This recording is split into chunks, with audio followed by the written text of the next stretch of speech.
There's a monster in my closet. There's a monster in my closet. I huddle beneath the sheets, small and scared and silent. If I make myself into a little ball and keep real quiet, it won't know I'm here. And if it doesn't know I'm here, it can't get me. Daddy told me so before he went downstairs to the party with Mommy. Daddy tried explaining that there was nothing to be afraid of, that I go in my closet all the time during the day, the little alcove in the corner of my room, painted pink like everything else, with a pretty curtain across the archway. And behind the curtain are all my lovely dresses, ones Mommy buys for me when I'm good, or when she wants me to come down and sing for our friends at the parties. I told Daddy that I know that. Of course, I know. I love my closet. In the daytime. But at night, that shadowy aperture in the corner changes. It goes from a simple archway to a small walk-in wardrobe to a dark, ominous cave mouth, cavernous jaws hiding untold horrors. Who knows what dreadful beasts might lurk in there, just waiting for their chance to crawl out and help themselves to a tasty little foal. Mommy told me, you see, a very long time ago. She had a gala to get to, and she was all dressed up. Her friends were here to collect her, and so she brought them in to see me. They all cooed and touched my mane and said how sweet I was, and I was so happy to be the center of attention, to be making Mommy proud. I know how to be cute, you see. I know exactly what Mommy wants. So I batted my eyelashes, and they all sighed at my big blue eyes. Cornflower blue, Mommy says, when she's in a good mood, and I asked for a bedtime story. She tried to say no, to say that they had to leave, so I pouted a little bit and let my bottom lip wobble. Never to the point of actual tears, of course. Mommy doesn't like tears. They're ugly. But just enough sadness to be sweet. And all Mommy's friends fell over themselves to say, yes, yes, let's be a little late. How can you refuse such a little darling? I'm not a Pegasus, but I nearly started flying when they called me that. And Mommy smiled and said, oh, all right then, and I could tell she was pleased. She read me a few pages out of my favorite book, the one she likes best. Silver Silk Goes to the Stylish Soiree. But before we reached the end, she snapped it shut, got to her hooves, and said that it was time for her to go. No, Mommy, I said, pouting again, just a little more. But somehow pouting wasn't cute anymore, and her face closed up faster than the book. I said no, it's past bedtime for little fillies like you.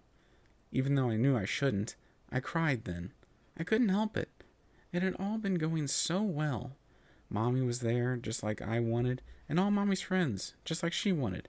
Why couldn't we all just be happy together? And when the tears started spilling down my cheeks, they all shuffled their hooves and excused themselves. We'll wait for you downstairs, spoiled. And Mommy leaned in real close to me and whispered, see the shadows over there? There's a monster in there, waiting, watching, looking for bad little fillies to gobble up. So you need to be good, Diamond Tiara. But Mommy, I sniffled, Mommy, I am good. Hadn't I just been entertaining all her friends? Hadn't I been sweet and pretty and cute? Just like she wanted. Contemptuously, she pulled her hoof away from mine. Good little fillies, listen to their mothers, Diamond Tiara. Good fillies do as they are told, and they go to bed on time. And she swept out, leaving me alone, and I huddled under the covers all night, half hiding, half watching that shadowed arch, trying not to cry too loud in case the monster heard. And tonight, I'm still watching, still hiding. I tried to tell Daddy about it, to ask him to stay with me, just for a little longer. He tried to tell me that there was no monster, but when I didn't believe him, he eventually just got to his hooves and walked away. Daddy, please, I whimpered, and he turned back at the door. You'll be fine, Diamond Tiara, he said, and though his words were gentle, his voice was hard. If you just stay in bed, the monster can't get you. But, no buts. I need to go. There are a lot of important business ponies waiting for me downstairs. I'll see you in the morning. I'm lying here, quivering, quaking, shivering, shaking. I know it's there, watching my every move, but I can't stop the shudders. There's a monster in my closet. I know it's there. Another night, another party. The noise of the happy ponies downstairs sounds so distant and echoey that it could be in another world. I'm here, alone in the darkness, just me and the gaping jaws of the cave that haunts the corner of my bedroom. Usually I'm better than this.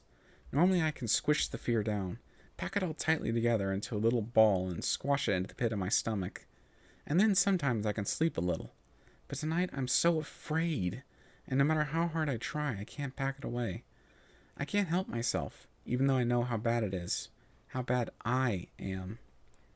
Sliding out from underneath the covers, I silently lower myself to the floor, always careful to keep the bed in between me and the patch of midnight in the corner of my room.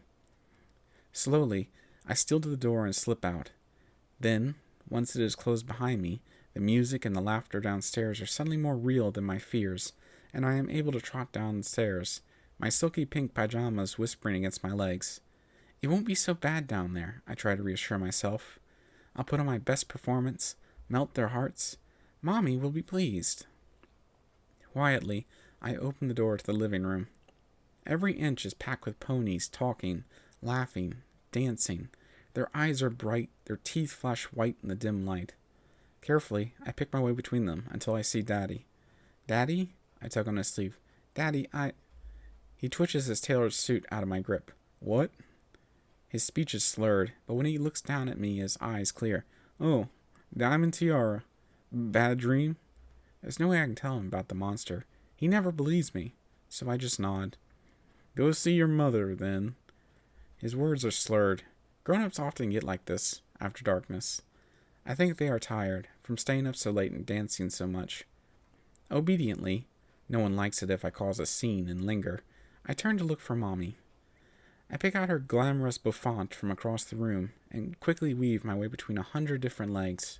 As I go, I pat down my own hair and hope I don't look too rumpled. Mentally, I rehearse my lines, remembering that I will need to pitch my voice a little higher.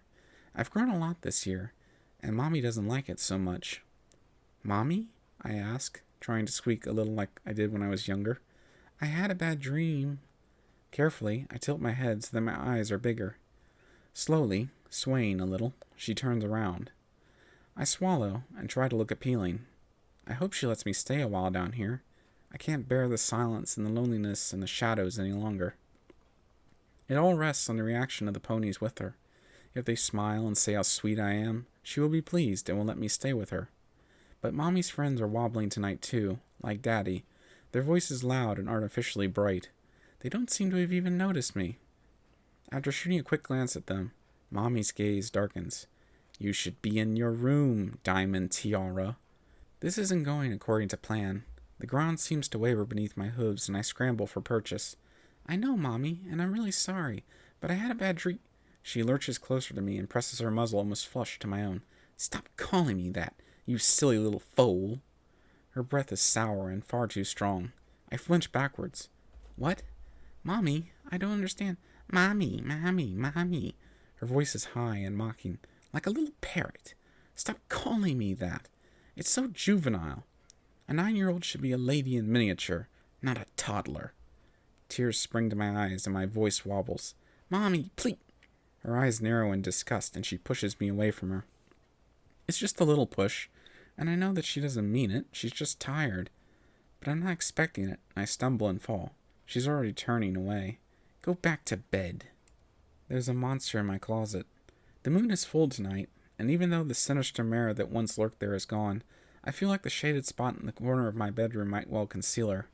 But I know better now than to go and wake Mommy. Than to go and wake Mother, I mean. She's busy. She has important things to attend to. And I'm too old now, anyway. I have my cutie mark now. A sparkly tiara, studded with diamonds, just like my name. I'm only 9 years old, and I already have my cutie mark. I'm a prodigy, just like Mother tells her friends. I was in a jewelry store with Mommy when I got it, you know. She was having me try on different necklaces and earrings, and when she set that little diadem on my head, I felt a little tingle. And when I looked at my flank, there it was, the same crown, in perfect miniature. Mother, bought it for me straight away. It would be bad luck not to, she said. She keeps it in a locked box in her dresser, but I know it's mine. I'm the only one who ever wears it. Cutie marks always mean something, Miss Cheerily says.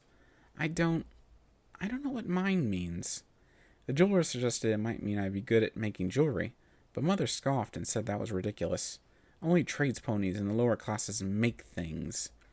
Daddy says it means I'm destined for great things, that I'm his little princess, just like he's always said. Nana Rich says it means the soothsayer they consulted for my name is good at his job. But when I look at the little crown on my flank, I don't know what to feel. I don't know what it means. But at least Mother and Daddy are pleased with me again. I don't need to be adorable and small anymore. I'm a prodigy now. I'm better than those mewling blank flanks at school. I know I am.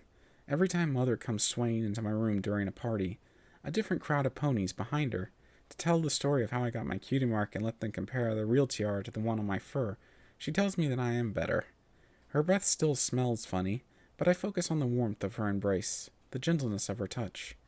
I am better than the blank flanks. I am a prodigy, far ahead of my age. But when Mother and her friends leave and the door slams closed behind them, I'm alone with the darkness again, and I can feel the eyes from that horrible corner, watching me. There's a monster in my closet.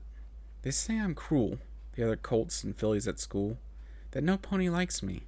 Now one of the thoughts that chases the others around my skull at night as I watch the shadows crawling in the corners is this. Am I the monster in some pony's closet?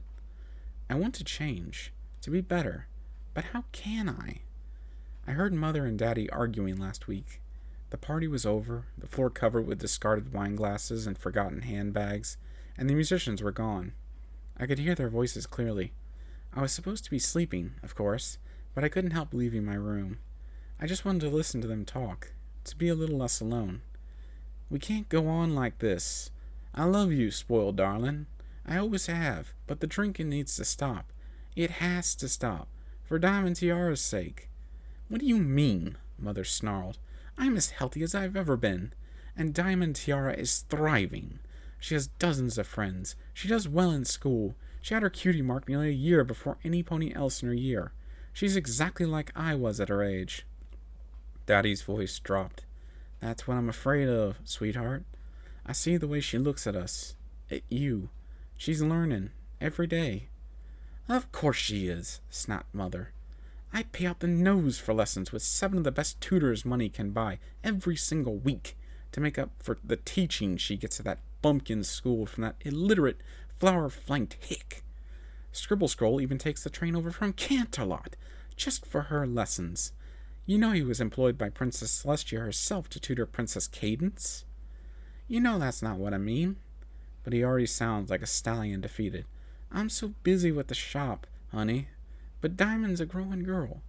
Maybe if you were here for her more... What, while you get to live the high life minus the full I never wanted? Mother spits, and I flinch like I have been slapped. Be here for her, for Celestia's sake. What do you think I employ the nannies for? Clamping my hooves over my mouth to stifle my sobs, I gallop back to the solitude of my inky room. I have heard enough. There's a monster in my closet. I'm trying to be better. I am. Mother's gone to her health retreat, Daddy calls it when I'm in earshot. Rehab, when I'm not. She's trying to be better. I'm trying too. But the monster in my closet, in me, is still there, waiting. When some pony trips and falls, cruel words are still right there on the tip of my tongue. I have to bite them back. I'm trying to be better. Now when I lie awake at night, I'm trying to rehearse the coming day at school in my head. When to smile, when to laugh, how to greet each pony I see, how to be kind, when to tease them. I'm trying to get it right. But it's so hard. Deep down, I know that I'm still a monster, in here, on the inside. But I'm working, trying to keep the door to the closet closed, to keep my monster locked away. I don't want to let it out anymore. I don't want to hurt any pony anymore. All the hurt I have in my own head feels like enough. The moon is brighter tonight, and it sends a single silvery ray spiraling through the pitch black of my bedroom to illuminate the alcove where my dresses hang. There's a mirror in there, so that I can do my mane right, and the tremulous little moonbeam bounces off it and illuminates the pale shape of the filly on the bed. She is small, and her blue eyes are circled with purple rings. She looks tired. So very, very tired. There's a monster in my closet, but maybe it's not so much of a monster, after all. Thank you for listening in. Please like the video if you enjoyed the reading, and subscribe to be informed about future readings. Until next time, stay tuned.